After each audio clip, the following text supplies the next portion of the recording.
Hello, welcome to our book launch. My name is Gisele Campos. I'm from GCS and Goldcrest. Thank you all for coming. We had about 300 subscribers, which shows just how popular is this little corner of the Iberian Peninsula. I'm very glad to show to you now the cover of our book, Your Expert Guide to Buying Property in Portugal. So we will delve into the details, the inspiration, and all the work, all the labor behind the making of this book. Today we have some guests here, and I'll introduce them to you. And then afterwards, I will explain the format of the event. So on my side, I have Patricia Casaburi, the CEO of Global Citizen Solutions. Here I have Rafael Senna, a real estate specialist at Goldcrest. On the far corner right, we have, sorry, it's a mirrored image, but we have Graça Didier from the American Chamber of Commerce. And on the other corner, we have José Almeida from Confidencial Imobiliário, which is a data bank with all the information about real estate market. And it's a source that was used highly in our book. And joining us from London is Christina Hipsley from the Portuguese Chamber of Commerce in London. And she's got a beautiful background in which I shouldn't have said that you are actually in London, because it does look like you are in Lisbon right now. So yes, thank you all for coming. I will guide you through the formats of the event. So a window into Portugal. This book will, it's a very easy guide that was created with the reader in mind.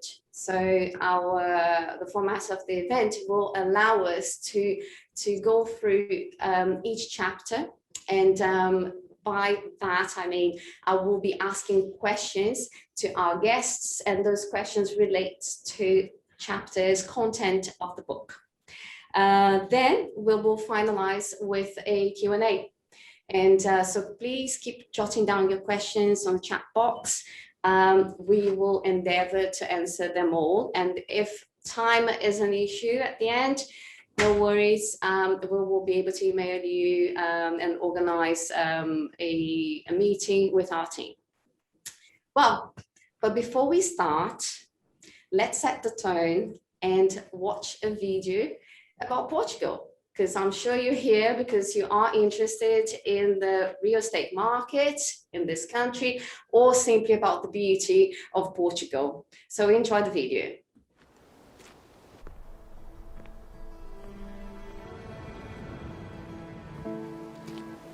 How many times have you left early, cancelled a meeting, or otherwise changed your plan? How many times do you find yourself staying when you say you're going? How many times have you thought about starting over, but said to yourself, well, perhaps I'm a stayer, not a goer? How many times did you look at yourself from another perspective and grasp, when all was said and done, you were simply in the wrong place?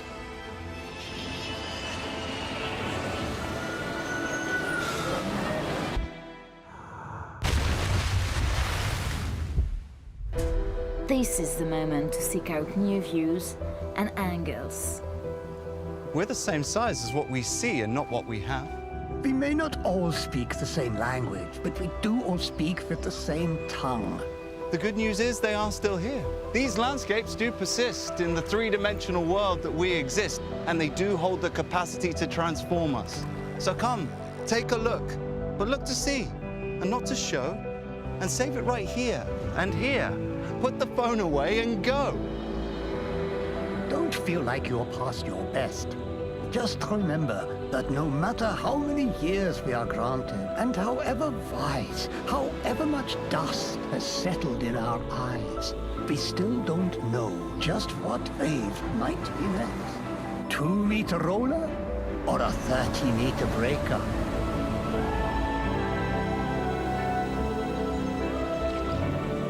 Escaping is pointless. So voyage out, let the wind blow through your sails, explore, dream and discover. Believe that that sky is going to seem that bit bluer. It's not the time to take your bow. Past is behind, the future ahead. What we have is this great moment now.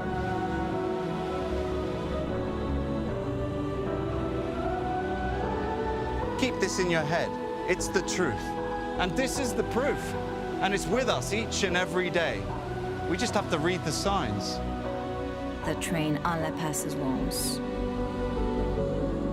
We can't skip new ideas. We can't skip new beginnings. Because after all, we can't skip life.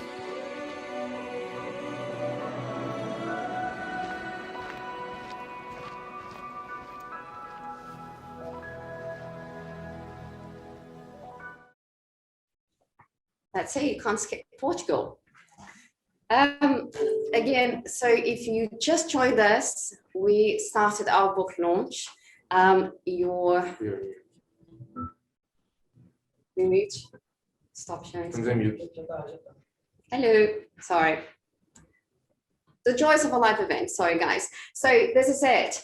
This is your expert guide to buying property in Portugal, and we are starting. We're basically launching it right now to all of you. And just a general intro about the book, because my guests here will be able to delve into details. This is a information about the property markets in Portugal, as you've never seen, written by real estate specialists based in Portugal. So before now, I will leave it up to them to tell us the story behind this book. And the first person I will ask will be Patricia. Patricia is the CEO of Global Citizen Solutions, which is an investment migratory agency, and Goldcrest Properties is the property division of the company. So Patricia, I know that this is a collaborative effort of your team. It wasn't written by a specific author. So tell us what inspired you to lead your team to create the book? Yeah, of course. Well, good morning or afternoon, depending where you are in the globe. So the idea of the book, in a way, it was a collection of questions and concerns from our clients. And we just thought we had an opportunity there to empower people, to make good decisions, educated decisions about buying property in Portugal.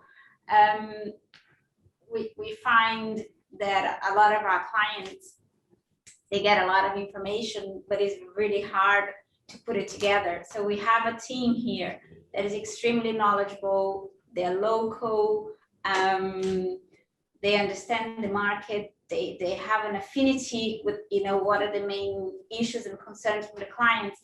So it was just a natural progression.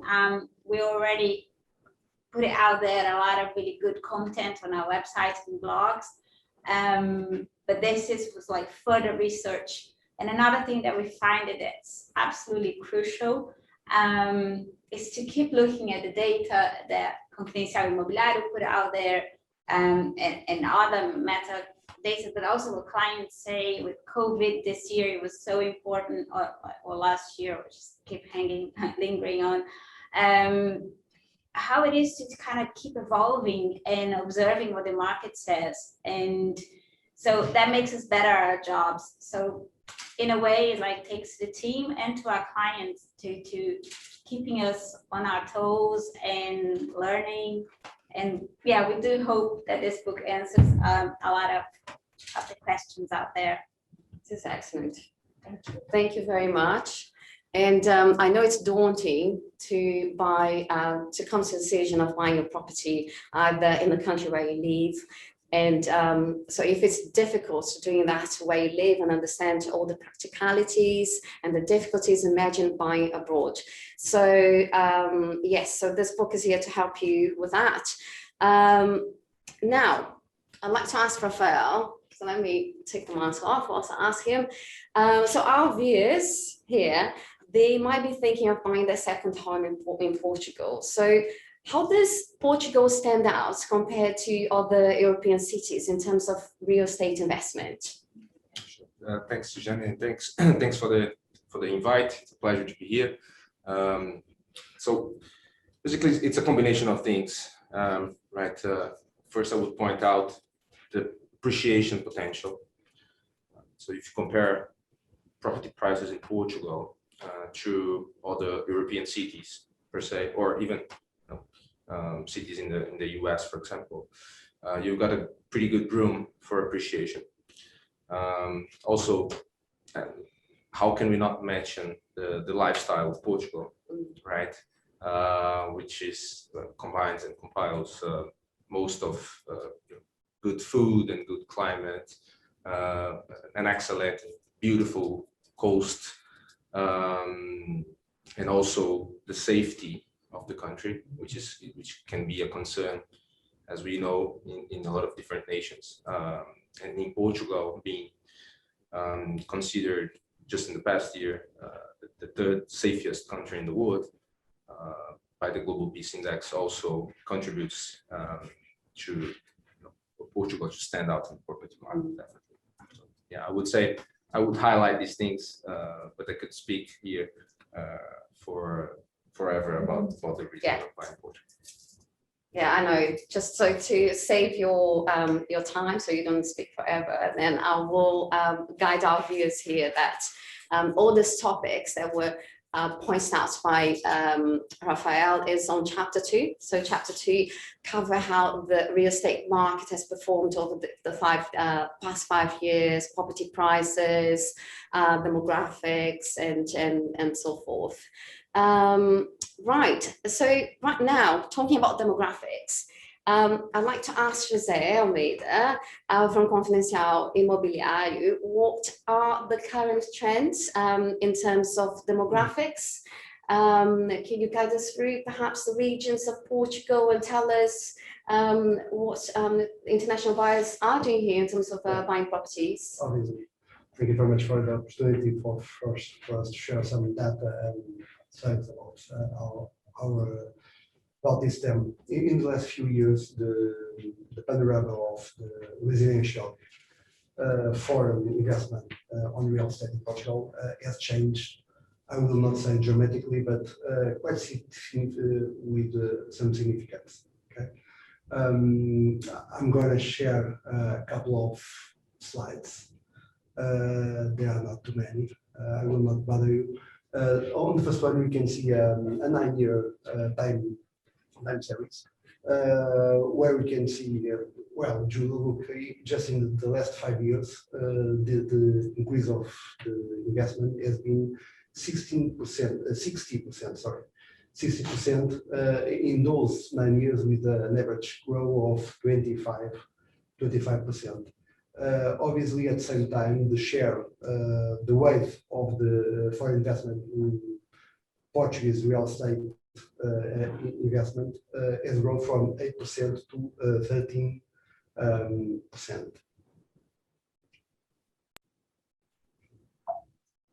Looks like we had a small.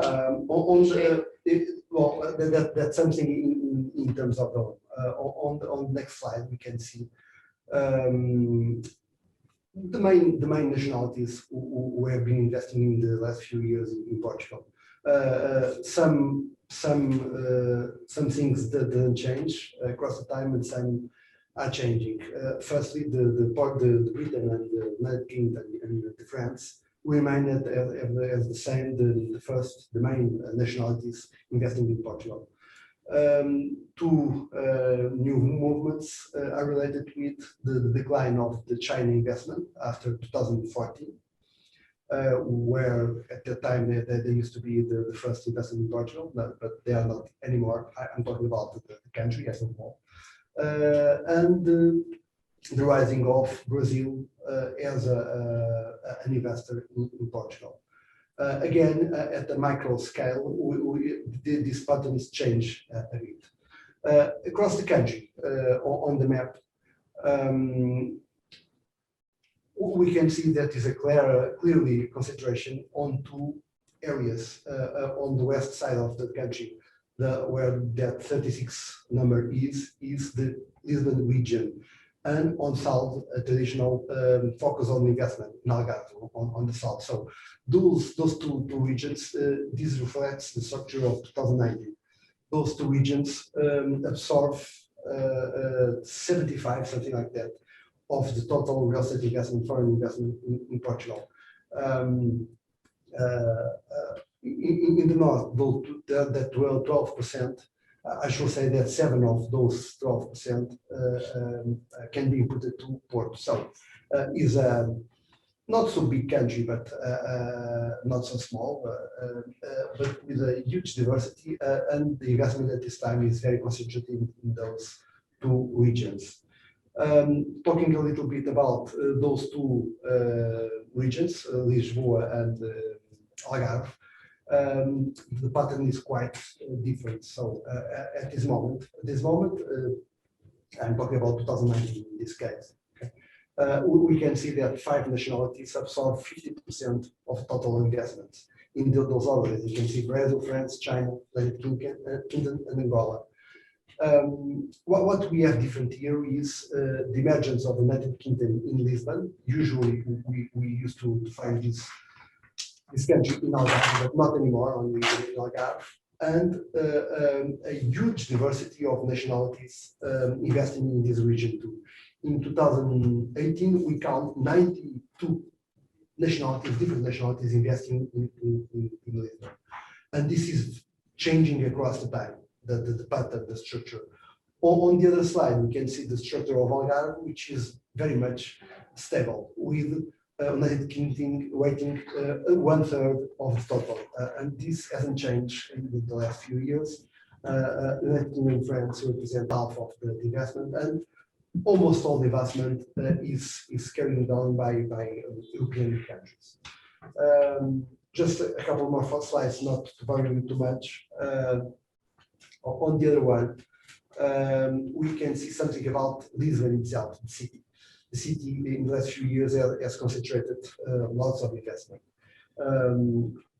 A couple of things. In the volume of investment in Lisbon city has increased 50% in the last 5 years. And the share, comparing with all the investment in the city, has increased from 22% in 2016 to 40% in 2020. That is caused also because the investment decreased a bit in 2020 for obvious reasons. So the market in the city of Lisbon has been very dynamic in the last few years. Finally, just to focus a small zoom about the structure in this city, with China representing 2020 data, very recent. So China representing 1/4 of the total of the investment, followed by France, being the third nationality, the United States, and that's kind of new. The United States and other countries like United Kingdom, Lisbon, South Africa, and other have increasing their weight in the last few years in Lisbon. On the left, just to finish, the rest of the world. The rest of the world are more than 80 different nationalities. Lisbon is a world city with all kinds of people living here from the north of the Europe and all other parts of the world. So it has been a very dynamic market in the last few years, indeed. Thank you, José. There's very interesting stats here. We're talking about the book, so I'd like to pinpoint that some of this information is available in chapter 3.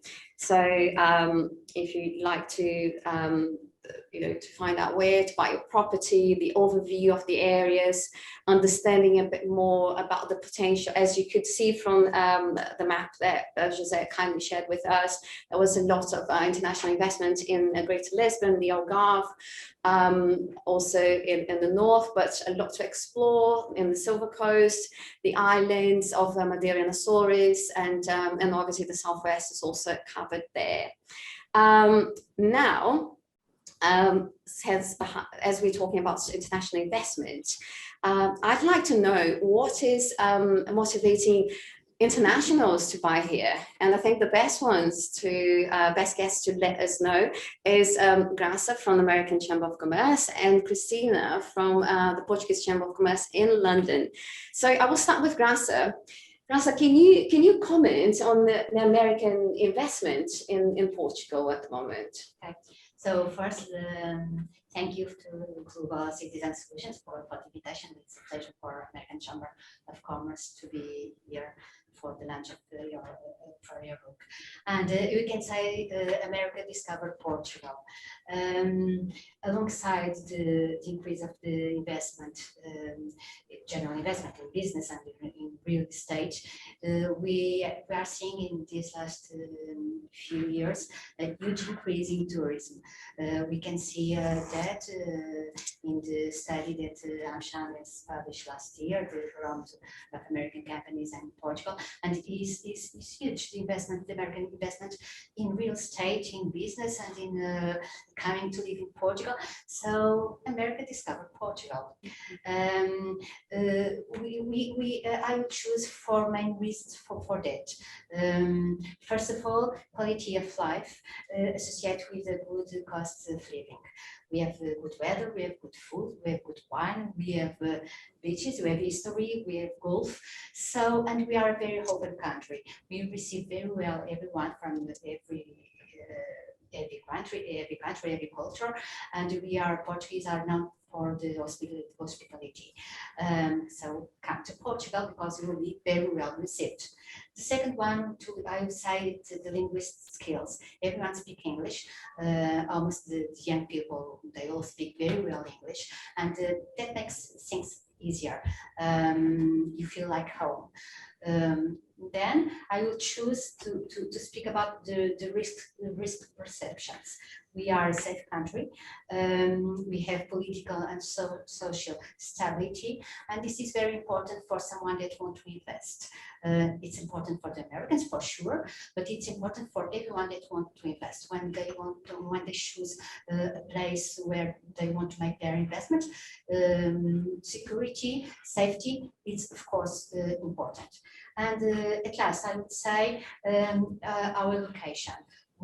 Portugal is a good gateway to Europe. We have very good direct air connections to US, to several states in US, but also to all the countries in Europe, and also to Africa, and also to Brazil. So we are in the center of the world. You can say that you are in the center of the world, very close to US and very close to Europe. Of course, we are in Europe, and with our friend countries in Africa and in Brazil. So there are other reasons, of course, but I would choose these 4, and so good reasons to come to Portugal, to live in Portugal, to invest in Portugal. So come, know a little more about us, know a little more about the opportunities, and come to Portugal. Good. So American viewers now watching us, you've heard from Graça, but if you have any particular question, you could drop us a line as well. The chat is open. And now I'd like to hear from Cristina. So we all know that the Algarve has always been a very popular spot for Brits, but they are rushing to invest in other areas as well. So this is a question that I'm sure lots of you are tired of answering, but we have to ask. So what does Brexit mean for the British buyer in Portugal? Well, guys, I'm very sorry I can't be with you in person. I'm sitting here in London in the Portuguese Chamber of Commerce in the UK. I'm with you in spirit, but thank you very much. Congratulations to Patricia and Gizan for all the work on this excellent property book. We've read it in detail. We think it's really good. There's a lot of very good information in it. So I urge everyone, if you're thinking of buying in Portugal, to really have a good look at the book. And it's particularly relevant for the British market because, as you saw from the previous slides, the British market has been a continual source of sales for Portugal The British love Portugal, and there's a long tradition of buying property in Portugal by the British buyers. Now, here in the UK, we get an awful lot of phone calls from British people wanting to buy property in Portugal. And we do a lot of events here in the UK to help British buyers buy sensibly in Portugal. And we work with companies like Goldcrest to make sure that British buyers understand and make the best purchase possible. Here, Brexit has for sure changed the playing field a little bit. The demand is still high. As you saw from the previous slides, British buyers have tended to head to the Algarve, but increasingly they're very keen on the Lisbon area as well. And that is because post-Brexit, things have changed slightly. There are a lot of British people who didn't vote to leave Europe, and a lot of British people who have very strong ties with Portugal and who still wish to move to Portugal, either to live or to work. That's a big trend we've noticed in the last year or so, particularly with home working, and particularly because Portugal is very, very appealing for families. There are excellent international schools, great Wi-Fi if you want to work from home or run your business from Portugal instead of from the UK. So we are definitely finding that the British are still heading to the Algarve, but they're looking very hard at the Lisbon area. And they're looking at Portugal now for different reasons. In maybe 10 years ago, it was for a second home, somewhere to spend 4 to 6 months a year, potentially retire to, etc. Now we're seeing a rush of slightly younger buyers, lifestyle buyers, who are seeking information, making decisions about buying in Portugal from an investment perspective, as well as a lifestyle perspective, as well as a working perspective. So that is the big change that we have seen in the last 2.5, 3 years, particularly because Portugal has a very, very beneficial tax regime. Thank you, Christina.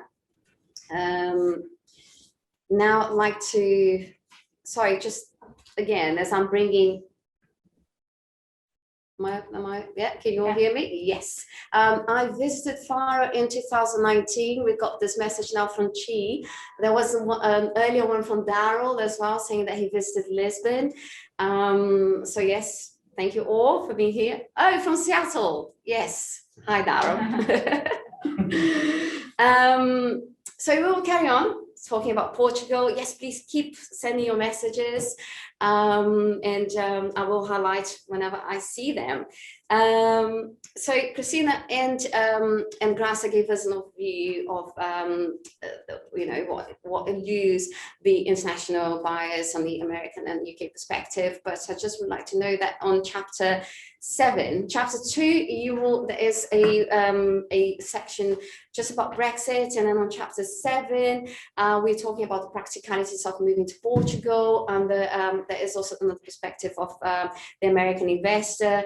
It goes from driving to the cost of living, from you don't want to leave your beloved pet behind. So even that sort of information you will find there, how to ship all your furniture from any different parts of the world. So as you can see, it's a very comprehensive guide. Now I'd like to go back to Rafael again, because it's next to me, and because I think if you are watching now, you want to know what are the hot spots in Portugal and what areas are not saturated. Where should I put my money?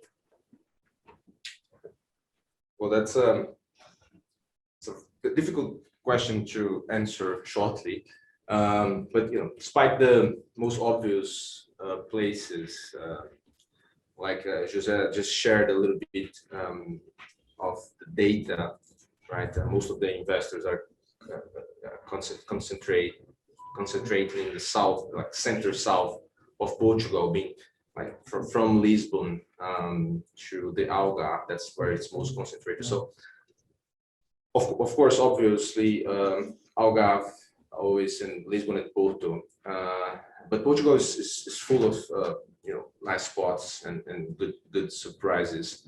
On the coastal area, you have still, and if you're taking the Alentejo coastal area, which is just south of Lisbon, to the Algarve. So the coastal area is very well unexploited. It's got beautiful beaches. Also together with the Silver Coast, which is more between Lisbon and Porto, let's say, in the center of Porto, like places like Foz do Arelho, like Óbidos, and like Caldas da Rainha, some other particular cities, Évora, and not to forget the islands, Madeira and the Açores are trending at the moment. So yeah, I think those are nice spots to look after, and still very unexploited, with a high potential of appreciation. Yeah. Good to know. We've got some questions here, and I'm jotting them down. Don't worry, we will aim to answer all of them.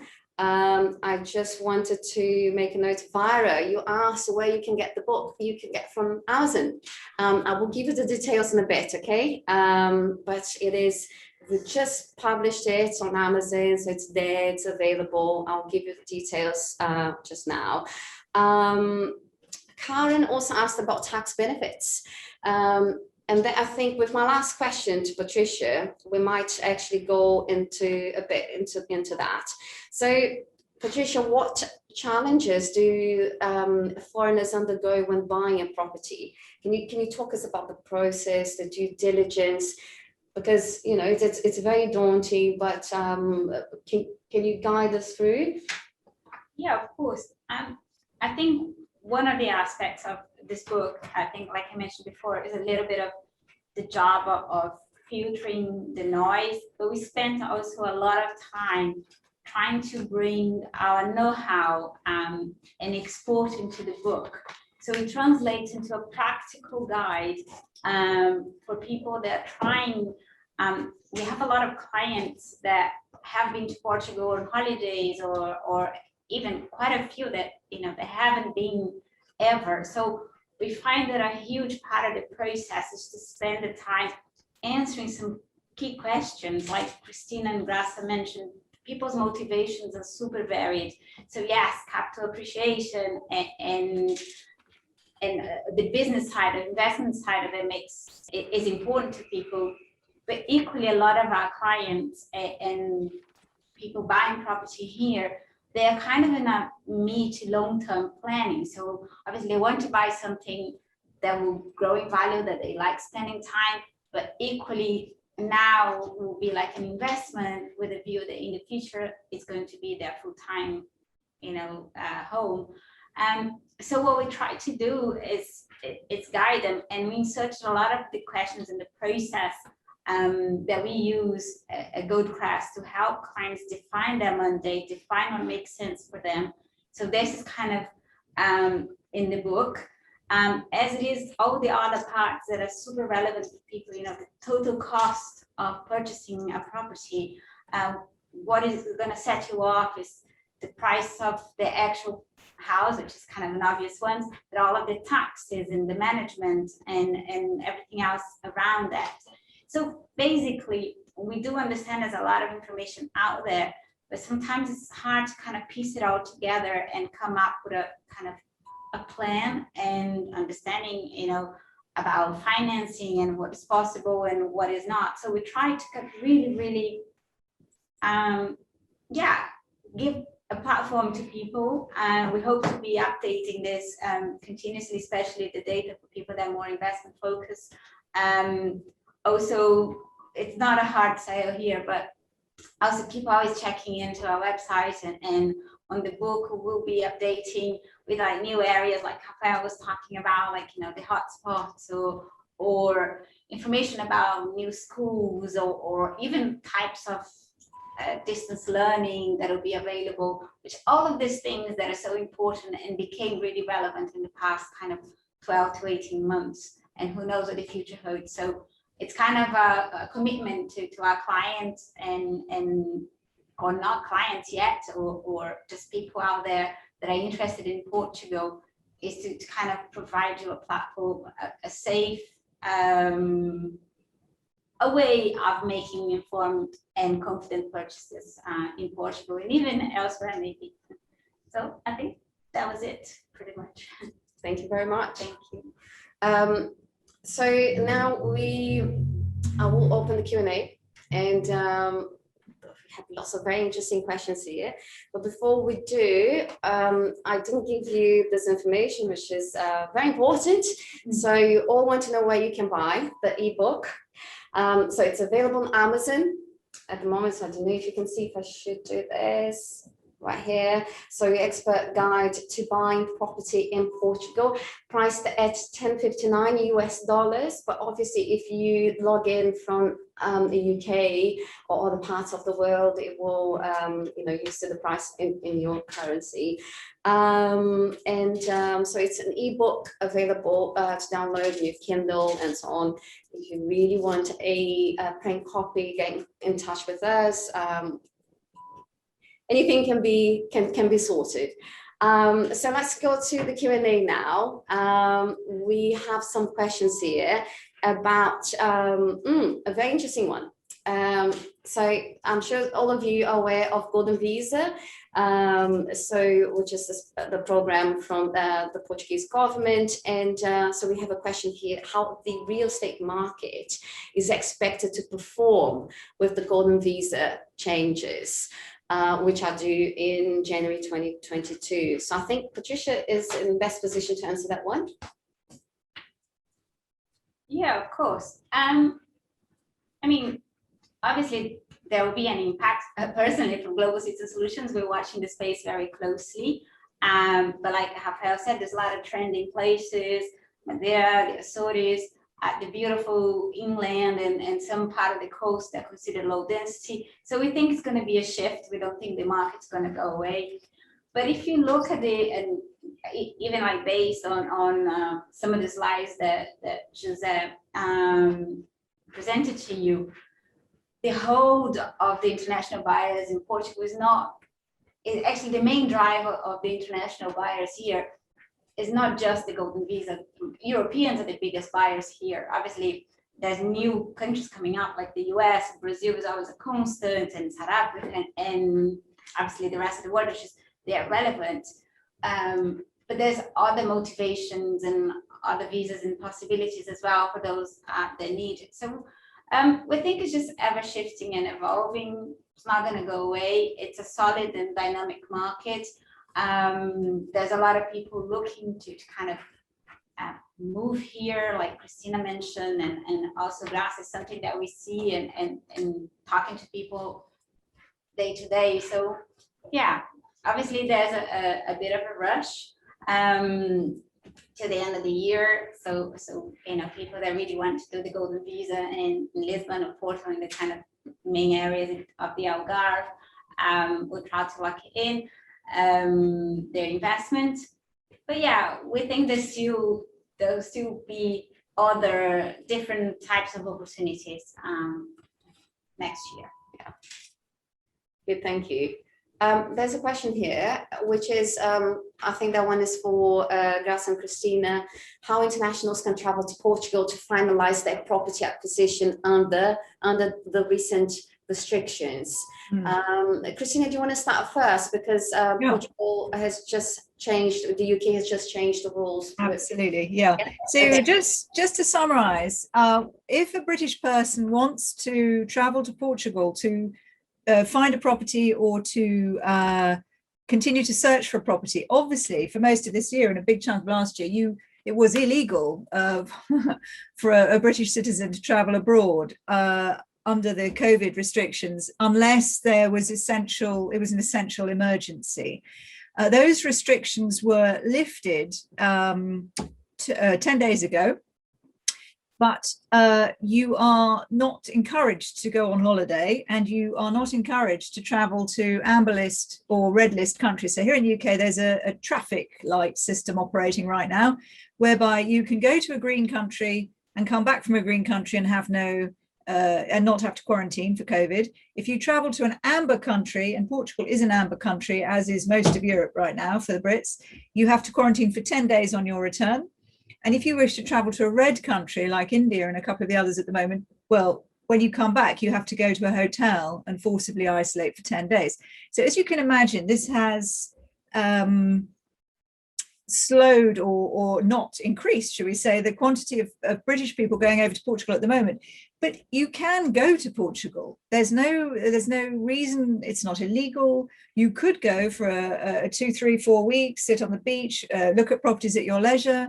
No problem at all. Go visit the lawyers, go visit the estate agents, go talk to Graça and Patricia and Gizan and the gang here at the table. But the only problem is you do have to factor in, when you come back to the UK, you will have to spend 10 days in quarantine at home.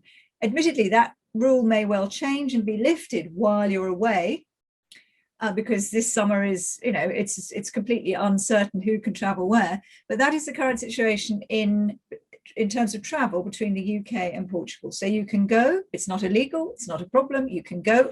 Plus, I should say, with a big proviso, you've got to have the tests in your pocket, you've got to have filled out your passenger locator form, all the things that the British government website tells you must do before any trip. But Portugal is accepting British visitors as well. So it's a decision each individual can make for themselves, bearing in mind the quarantine restrictions on your return. Graça.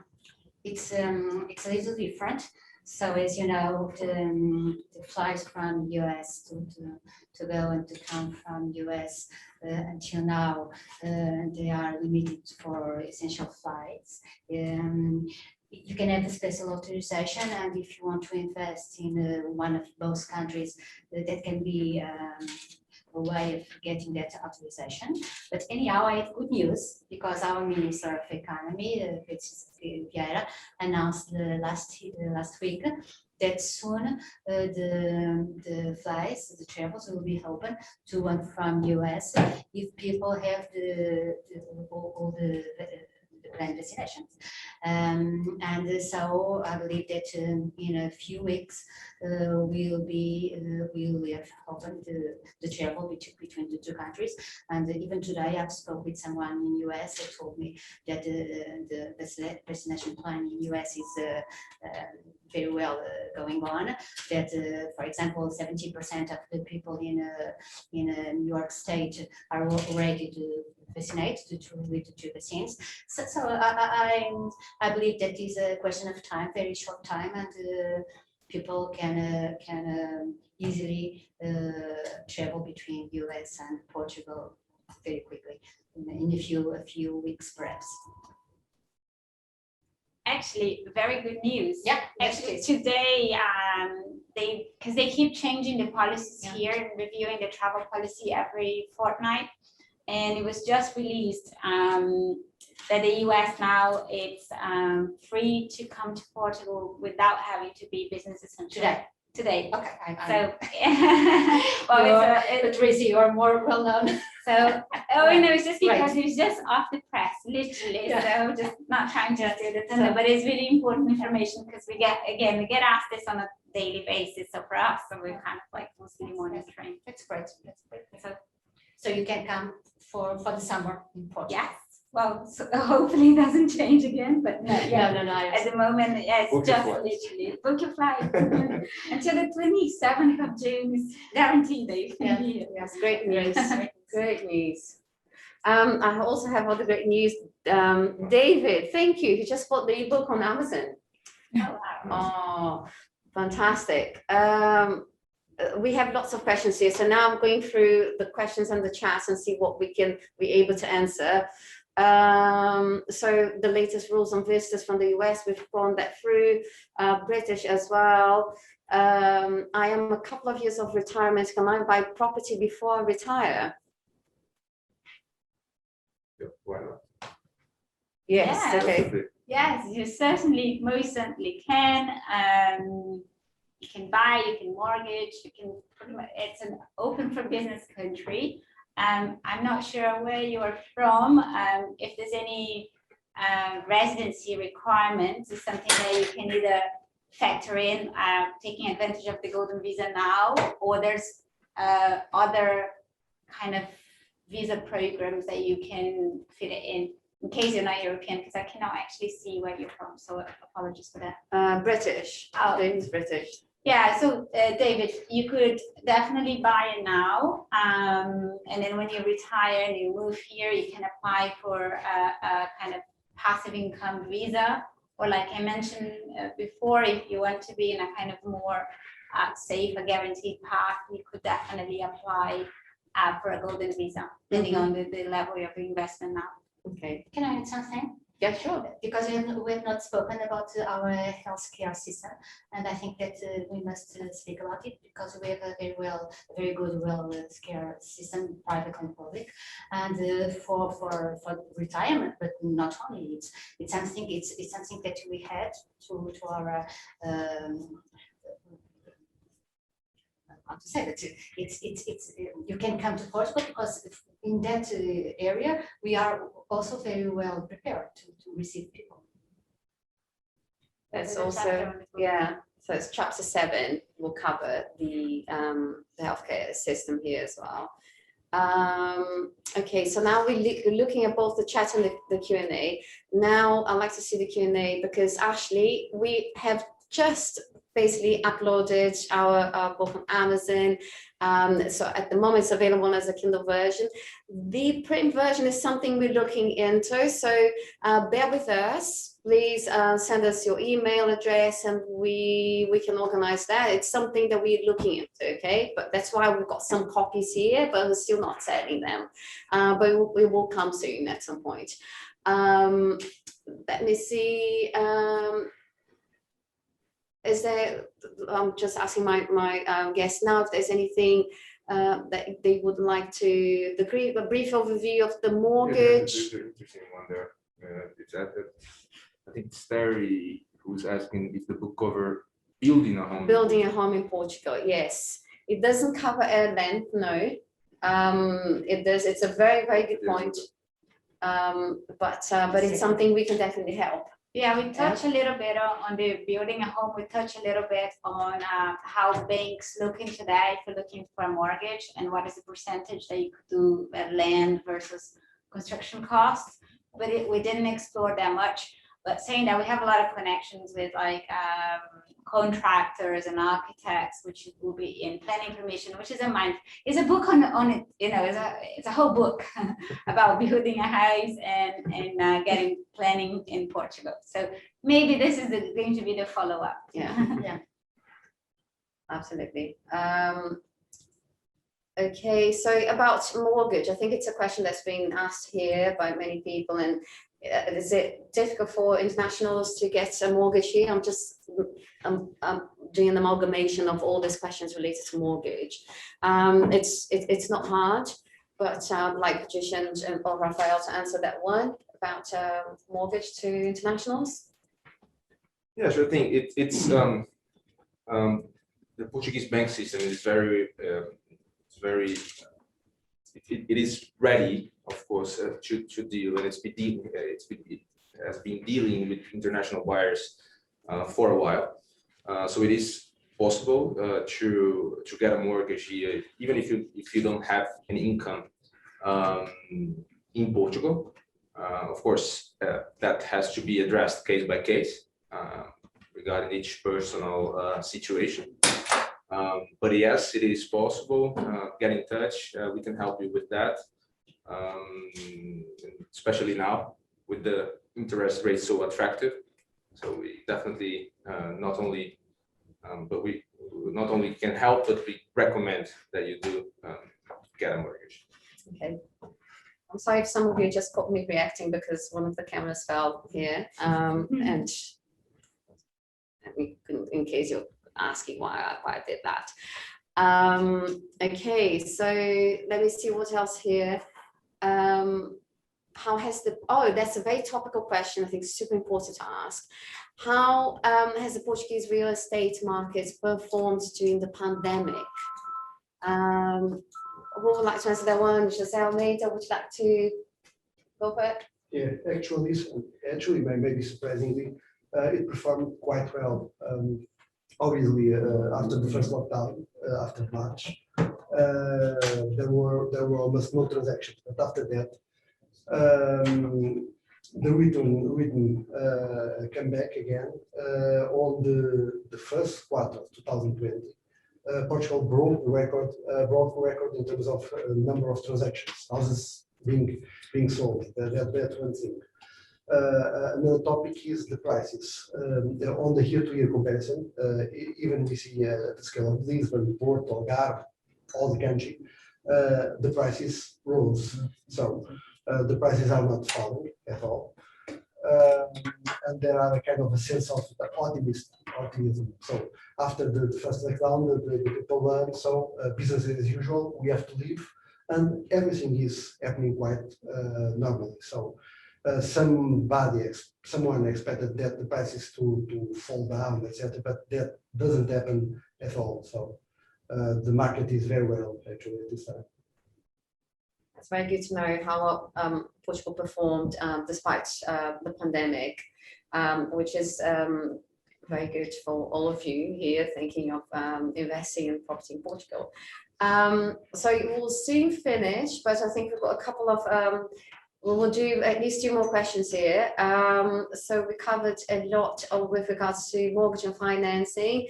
Again, paperback, I'm sure you will just get in touch with us. I think we shared, thanks, share your email. We'll get that sorted for you. So, and then I've got 2 questions here, one regarding the golden visa and one regarding the D7 visa, D7, let's say 17 there, it's D7. Would you like to go through, make a comment on these 2 visas, Patricia, or perhaps just the D7 as you've done the golden visa already? Yes, is there Marcia? It's Scott. Can you comment on the D7 visa?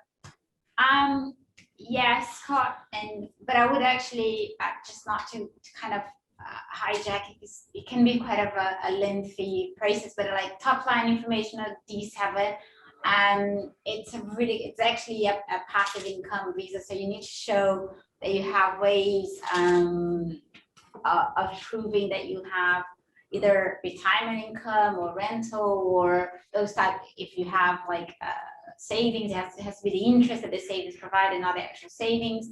And the main difference between the D7 and the golden visa, they'll both give you kind of same rights and same possibilities in terms of a path to nationality after the initial 5 years of legal residency. But the D7 imposes a physical residency in Portugal for at least 6 months of the year if it's consecutive or 8 months broken up, whereas the golden visa kind of awards you total freedom. You need to spend like an average of a week per year in Portugal, and that's that. So it would be more suitable to us. The golden visa has a minimum investment requirement, whereas the D7 awards you a lot more freedom on that scenario. So you just need to make an analysis what kind of makes sense for you. But I think this is it, because talking about the visas, they can be, again, standalone conversations. So I hope that you find it helpful. Yes, it is very helpful given the time that we have now. So unfortunately, it's we reached the end. We cannot stay here anymore. But if you've got more questions, do not worry. You will receive an email from us with the recording of this session, and more information, the link on where you could buy the book online, and also if you'd like to organize an appointment with a member of our team, you can just use this email to get in touch with us, and then we'll aim to answer all your questions there. So thank you very much. Muito obrigada. Thank you, Christina, all the way from sunny London. So good when you see that London is hot and warm, just like in Portugal. And all the team here in Portugal with us, Graça, Jose Almeida, Patricia, and Rafael. Thank you very much, and good reading to all of you. Thank you. Thank you.